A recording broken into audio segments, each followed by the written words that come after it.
Hello বন্ধুরা, দুপুরে ব্লগে রান্না নিয়ে চলে এলাম। দেখো এখানটায় চিকেন কষা বানিয়েছি।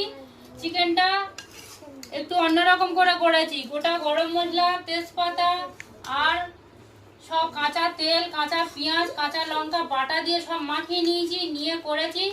আর এখানটায় দেখো ভিন্ডি আলু ভাজা করেছি লাল লাল করে, ফোড়নে শুকনো লঙ্কা কালো জিরে দিয়েছি আর ডুয়ো ডুয়ো করে পেঁয়াজ দিয়েছি বন্ধুরা। আর এখানটায় পালং শাক লাল লাল করে বেগুন ভেজে পালং শাক দিয়ে ভাজা হয়েছে, বেশি করে রসুন শুকনো লঙ্কা আর কালো জিরে দিয়েছি।